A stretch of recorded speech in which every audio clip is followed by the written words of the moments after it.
Good morning বন্ধুরা। তো আশা করি তোমরাও ভালো আছো আর আমিও ভালো আছি। তো আজকে আমি আর একটা রান্নার ভিডিও নিয়ে চলে আসলাম। ছোলার ডাল দিয়ে পনির রান্না করেছিলাম।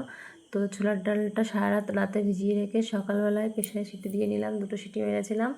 আর দেখো যে পনির বাড়িতেই বানিয়েছিলাম পনিরটা, তার জন্য শেপটা একটু খারাপ হয়ে গেছিলো, তো পনিরটা ঠিকঠাকই হয়েছিল। আর পাশে আলু, টমেটো কুচি, কাঁচা লঙ্কা আর আদা কুচিয়ে নিয়েছিলাম। আর পাশে রেখেছিলাম গোটা গরম মশলা।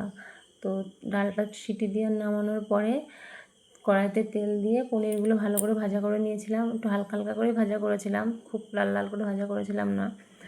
আর তেলে গোটা গরম মশলা, তেজপাতা আর 5 ফোড়ন দিয়েছিলাম। দিয়ে আলু দিয়ে লবণ হলুদ দিয়ে ভালো করে নাড়াচাড়া করে একটু ভাজা ভাজা করে নিয়ে তাতে টমেটো কুচি, লঙ্কা কুচি দিয়ে আর আদা কুচি দিয়ে ভালো করে মশলাটা কষিয়ে নিয়েছিলাম। আর অল্প একটু জল দিয়ে জিরের গুঁড়ো দিয়ে আর একটু ভালো করে নাড়াচাড়া দিয়ে কষিয়ে নিয়ে তাতে কিছুটা চিনি দিয়ে দিয়েছিলাম, মিষ্টি হবে ডালটা খেতে। আর মশলাটা কষানোর পরে ডাল দিয়ে দিলাম। ডালটা তো সেদ্ধ করাই, তো একটু নাড়াচাড়া দিয়ে একটু হালকা করে জল দিয়ে দিলাম অল্প করে। দেওয়ার পরে পনিরগুলো দিয়ে দিলাম। ডালটা ফুটে উঠলো, দেখো কতটা সুন্দর হয়েছিল। আর খেতে খুব খুব সুন্দর, রুটি লুচি সব কিছুর সাথে পারফেক্ট। তো লাস্টে ঘি আর গরম মশলা দিয়ে দিয়েছিলাম উপর থেকে। তো এই পর্যন্ত, টাটা।